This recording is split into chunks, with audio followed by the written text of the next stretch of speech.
Shalom Bapak Ibu, Saudara-saudari, adik-adik yang sangat dikasihi oleh Tuhan Yesus. Nas yang akan kita renungkan kali ini adalah dari Yesaya 61 ayat 1 sampai ayat 3. Adapun tema yang akan kita renungkan dari nas ini adalah suka membicarakan firman Tuhan. Mari kita mulai renungan kita ini dengan kita bersama-sama secara seksama membaca nas kita kali ini sebagaimana terpampang di layar di hadapan kita. Nas ini saya ambil dari aplikasi Alkitab dari Sabda yang dikenal pula sebagai Yukuku. Selanjutnya, mari kita renungkan dari nas kita ini akan Roh Tuhan berkenan menyampaikan firman Tuhan. Roh Tuhan berkenan menyampaikan Injil Tuhan Yesus memakai manusia kudus. Yang mana manusia kudus di sini saya acukan ke para nabi di Perjanjian Lama, para rasul di Perjanjian Baru, para orang-orang yang sudah menerima Tuhan Yesus sebagai Tuhan dan Juru Selamat, baik di Perjanjian Baru maupun di hari-hari ini, termasuk kita semua, termasuk saya dan yang saya imani, kita-kita yang mendengarkan suara saya ini, yaitu pengikut-pengikut Yesus yang sudah lahir baru. Secara tersurat dan tersirat dan berdasarkan penafsiran yang ada, ayat 1 dari nas kita ini, Yesaya 61, Roh Tuhan Allah ada padaku, oleh karena Tuhan telah mengurapi aku, Ia telah mengutus aku untuk menyampaikan kabar baik kepada orang-orang sengsara, menunjukkan kepada kita bahwa Roh Tuhan, Roh Kudus Tuhan ada di dalam diri Nabi Yesaya, ada di dalam diri manusia yang dimiliki oleh Tuhan dan memiliki Tuhan di dalam kehidupan manusia, termasuk Roh Tuhan yang berada di dalam manusia, mengurapi manusia itu. Demikianlah manusia itu diacu sebagai manusia kudus, sebagai orang kudus, yaitu manusia, orang yang di dalam manusia, yang di dalam orang itu ada Roh Kudus Tuhannya. Roh Kudus Tuhan yang ada di dalam diri manusia kudus ini, Roh Kudus Tuhan yang ada di dalam diri Nabi Yesaya ini lah yang menyampaikan firman Tuhan, yang menyampaikan kabar baik, yang menyampaikan Injil. Roh Kudus Tuhan ini memakai manusia kudus, memakai Nabi Yesaya untuk menyampaikan kabar baik itu, untuk menyampaikan firman Tuhan itu, untuk menyampaikan Injil itu. Roh Kudus Tuhan ini tidak hanya menyampaikan kabar baik, sebagaimana di kelanjutan dari ayat 1 ini, dan merawat orang-orang yang remuk hati untuk memberitakan pembebasan kepada orang-orang tawanan dan kepada orang-orang yang terkurung kelepasan dari penjara. Ayat 1 ini juga menunjukkan kepada kita bahwa Roh Kudus Tuhanlah yang merawat orang-orang yang remuk hati. Roh Kudus Tuhanlah yang memberitakan pembebasan. Roh Kudus Tuhanlah yang memberkatkan kebebasan. Roh Kudus Tuhanlah yang memberkatkan kelepasan. Dan sebagaimana di ayat yang kedua, untuk memberitakan tahun rahmat Tuhan dan hari pembalasan Allah kita mengetahui bahwa Roh Kudus Tuhanlah yang memberitakan tahun rahmat Tuhan. Roh Kudus Tuhanlah yang memberkatkan tahun rahmat Tuhan. Roh Kudus Tuhanlah yang memberitakan hari pembalasan Tuhan. Roh Kudus Tuhanlah yang menjatuhkan pembalasan Tuhan itu. Dan sebagaimana kelanjutan dari ayat 2 ini, untuk menghibur semua orang berkabung, kita mengetahui bahwa Roh Kudus Tuhanlah yang memberkatkan penghiburan bagi semua orang yang berkabung. Dan sebagaimana di ayat 3, untuk mengaruniakan kepada mereka perhiasan kepala ganti abu, kita mengetahui bahwa Roh Kuduslah yang mengaruniakan kegembiraan kepada mereka yang bersedih. Dan sebagaimana kelanjutan dari ayat 3 ini, untuk mengaruniakan kepada mereka minyak untuk pesta ganti kain kabung, ganti semangat yang pudar, kita mengetahui bahwa Roh Kuduslah yang mengaruniakan sukacita kepada mereka yang berkabung. Selanjutnya lagi, mari kita renungkan bahwa yang dilakukan oleh Roh Tuhan itu, yang dilakukan oleh Roh Kudus itu adalah Roh Tuhan berkenan mempermuliakan Tuhan. Sebagaimana yang secara tersurat dan tersirat dan berdasarkan penafsiran yang ada ditunjukkan di ayat 3, supaya orang menyebutkan mereka pohon tarbantin kebenaran, tanaman Tuhan, untuk memperlihatkan keagungannya. Ayat ini menunjukkan kepada kita bahwa Roh Tuhan melakukan semua itu tadi karena Roh Tuhan berkenan memperlihatkan keagungan Tuhan, karena Roh Tuhan berkenan mempermuliakan Tuhan. Roh Tuhan berkenan mempermuliakan Tuhan dengan Roh Tuhan berkenan bekerja di dalam diri manusia kudus milik Tuhan.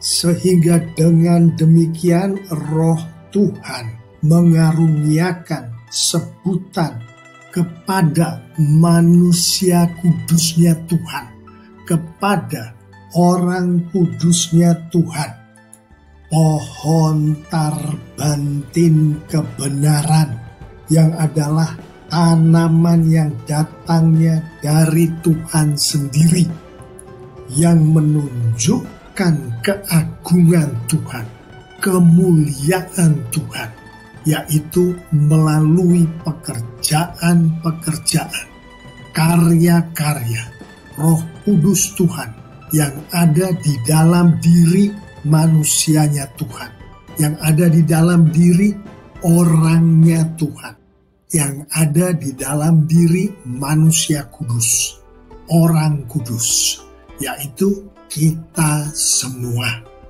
Untuk lebih memperjelas renungan kita ini, mari kita berikan penekanan akan bagaimana Roh Tuhan berkenan memakai manusia kudus untuk mempermuliakan Tuhan.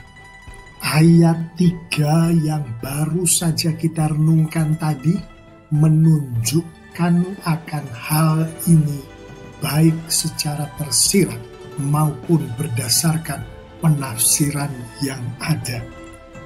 yaitu supaya orang menyebut mereka, menyebut manusia kudus, orang kudus, kita semua, pohon tarbantin kebenaran, tanaman Tuhan, yaitu dengan Roh Kudus Tuhan melakukan pekerjaan-pekerjaan, karya-karyanya di dalam diri manusia kudus, di dalam diri orang kudus milik Tuhan.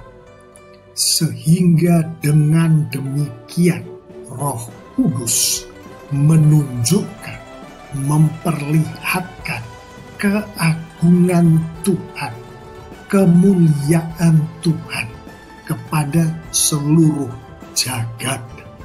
Roh Tuhan berkenan memakai manusia kudus, berkenan memakai kita semua untuk mempermuliakan Tuhan.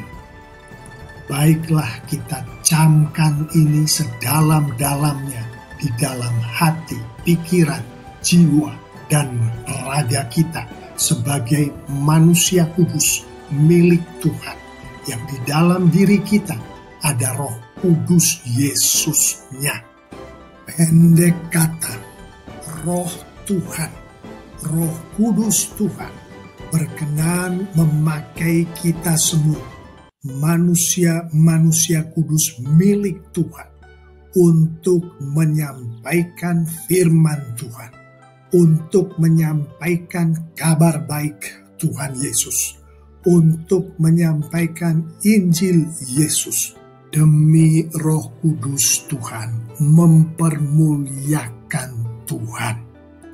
Demikianlah setiap manusia kudus, setiap kita pengikut Yesus yang sudah lahir baru, suka membicarakan firman Tuhan, suka menyampaikan Injil, suka berbagi akan kabar baik, karena Roh Kudus Tuhan, Roh Kudus Yesus yang ada di dalam kitalah yang suka membicarakan firman Tuhan, yang suka menyampaikan Injil, menyampaikan kabar baik.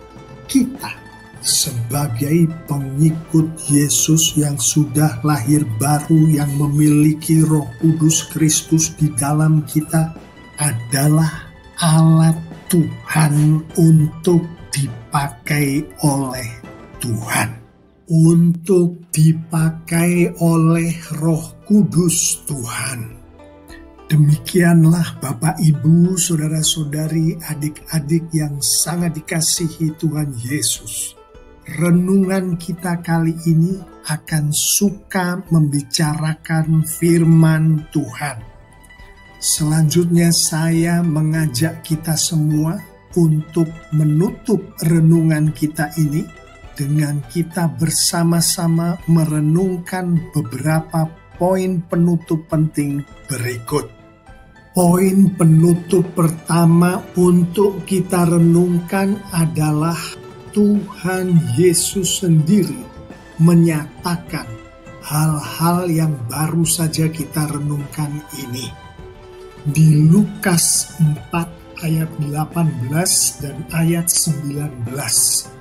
Roh Tuhan ada padaku, oleh sebab Ia telah mengurapi aku untuk menyampaikan kabar baik kepada orang-orang miskin, dan Ia telah mengutus aku untuk memberitakan pembebasan kepada orang-orang tawanan dan penglihatan bagi orang-orang buta, untuk membebaskan orang-orang yang tertindas, untuk memberitakan tahun rahmat Tuhan telah datang, secara tersurat dan tersirat, dan berdasarkan penafsiran yang ada. Tuhan Yesus sendiri melalui ayat-ayat ini menyatakan sebagaimana yang dinyatakan oleh Nabi Yesaya di pasal 61 yang baru saja kita renungkan tadi, yang secara ringkasnya adalah Roh Tuhan, Roh Kudus Tuhan menyampaikan kabar baik melalui manusia kudusnya Tuhan di dalam tanda kutip, yang adalah Tuhan Yesus sendiri, Putra Allah yang tunggal. Roh Kudus Tuhan ini melalui Tuhan Yesus menyampaikan kabar baik, menyampaikan firman Tuhan, menyampaikan Injil. Roh Kudus Tuhan ini juga memberitakan pembebasan. Roh Kudus Tuhan ini memberkatkan kebebasan. Roh Kudus Tuhan ini juga memberkatkan penglihatan. Roh Kudus Tuhan ini juga memberitakan tahun rahmat Tuhan, yang mana semua itu adalah sebagaimana dinyatakan oleh firman Tuhan melalui Nabi Yesaya di nas yang baru saja kita renungkan tadi. Kedua ayat ini secara tersirat menunjukkan, bahkan memerintahkan kepada kita, pengikut-pengikut Yesus yang sudah lahir baru, bahwa karena Roh Kudus Tuhan Yesus di hari-hari ini ada di dalam diri kita, orang-orang yang percaya kepada Tuhan Yesus Kristus sebagai Tuhan dan Juru Selamat, orang-orang yang sudah lahir baru di dalam Tuhan Yesus Kristus.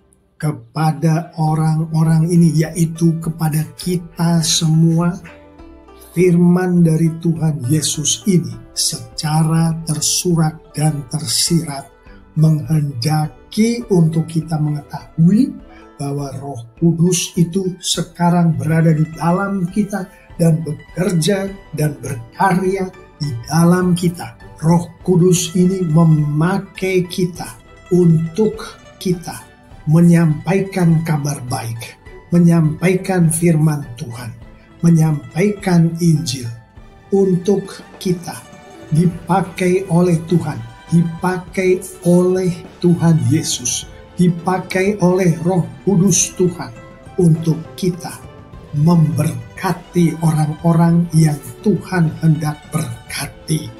Poin penutup kedua untuk kita renungkan adalah Rasul Paulus menjabarkan lebih jauh lagi mengenai apa yang dinyatakan oleh Tuhan Yesus di Lukas 4 yang dinyatakan oleh Tuhan melalui Nabi Yesaya di Yesaya pasal 61, yang semuanya itu baru saja kita renungkan bersama tadi, sebagaimana dinyatakan oleh firman Tuhan melalui Rasul Paulus di Galatia pasal 2 ayat 20. Namun aku hidup, tetapi bukan lagi aku sendiri yang hidup, melainkan Kristus yang hidup di dalam aku.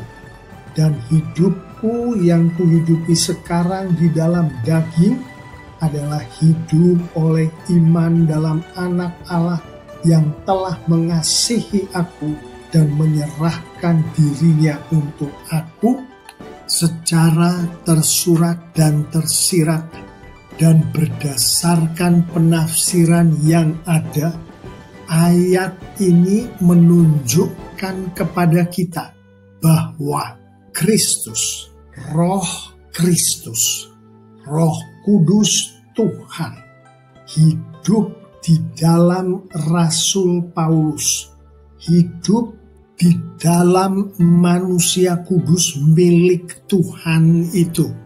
Ayat ini secara tersirat juga menunjukkan kepada kita Roh Kudus Tuhan, Roh Kudus Kristus yang ada di dalam Rasul Paulus lah yang menghidupi kehidupan Rasul Paulus, yang melakukan semua yang dilakukan oleh Rasul Paulus, termasuk semua perbuatan Roh Kudus Tuhan melalui Yesus Kristus, sebagaimana di Lukas pasal 4 tadi, termasuk karya-karya Roh Kudus Tuhan melalui Nabi Yesaya, sebagaimana di Yesaya pasal 61 tadi, yang mana semua pekerjaan, semua karya Roh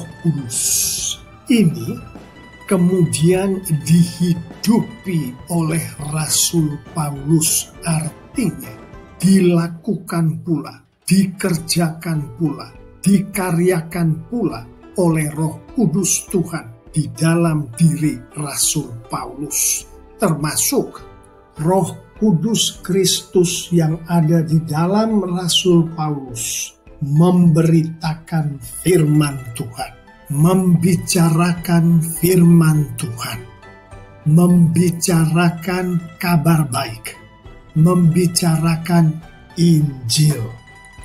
Alkitab menunjukkan kepada kita bahwa Roh Kudus yang ada di dalam Rasul Paulus, yang ada di dalam Tuhan Yesus Kristus, yang ada di dalam Nabi Yesaya, adalah Roh Kudus yang sama yang ada di dalam saya dan kita semua yang mendengarkan suara saya ini, yang saya imani adalah pengikut Kristus yang sudah lahir baru.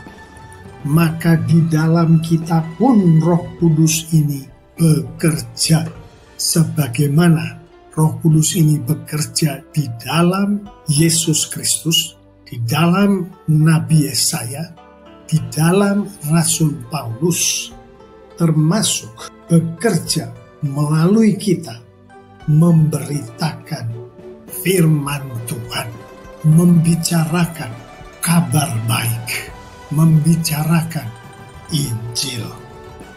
Poin penutup terakhir untuk renungan kita ini adalah yang dikehendaki oleh Roh Kudus Tuhan, yang dikehendaki oleh Tuhan, sebagaimana di firman Tuhan, sebagaimana di Alkitab, adalah manusia kudus, orang kudus, kita semua berserah diri untuk dipakai oleh Roh Kudus Tuhan pada saat Roh Kudus Tuhan ini sedang berkarya di dalam diri manusia kudus, sedang berkarya di dalam diri kita. Sebagaimana disampaikan oleh firman Tuhan melalui Rasul Paulus di Roma pasal 12 ayat 1. Karena itu saudara-saudara, demi kemurahan Allah, aku menasihatkan kamu, supaya kamu mempersembahkan tubuhmu sebagai persembahan yang hidup, yang kudus, dan yang berkenan kepada Allah. Itu adalah ibadahmu yang sejati, secara tersirat dan berdasarkan penafsiran yang ada. Ayat ini menunjukkan kepada kita bahwa atas semua yang dikerjakan, yang dikaryakan oleh Roh Kudus Tuhan di dalam diri manusia kudus yang adalah milik Tuhan, demi Tuhan mempermuliakan diri Tuhan, Tuhan menghendaki manusia kudus miliknya itu untuk mempersembahkan tubuhnya kepada Tuhan, yang ditafsirkan sebagai Tuhan menghendaki manusia kudus yang di dalamnya ada Roh Kudus Tuhan itu, pada saat Roh Kudus Tuhan sedang bekerja di dalam diri manusia kudus milik Tuhan itu, untuk manusia itu berserah diri mempersembahkan dirinya untuk dipakai oleh Roh Kudus Tuhan sebagai alat dari Roh Kudus Tuhan itu. Termasuk pada saat Roh Kudus Tuhan sedang berkarya di dalam kehidupan kita, manusia kudus yang adalah milik Tuhan, yang mana karya itu selalu termasuk memberitakan, membicarakan firman Tuhan, kabar baik, Injil. Maka Tuhan menghendaki kita untuk berserah diri, dipakai untuk membicarakan firman Tuhan itu, memberitakan Injil itu, memberitakan kabar baik itu. Dan pada saat kita sebagai pengikut-pengikut Kristus yang sudah lahir baru sedang dipakai seperti itu, maka saat itu pula lah kita sedang diperkenankan oleh Tuhan untuk beribadah kepada Tuhan. Ibadah yang semacam ini termasuk ibadah yang sejati di mata Tuhan, sebagaimana di Roma 12 ayat 1. Mengetahui akan semua yang baru saja kita renungkan ini, mari kita akhiri renungan kita kali ini dengan kita bersama-sama merenungkan penerapan berikut.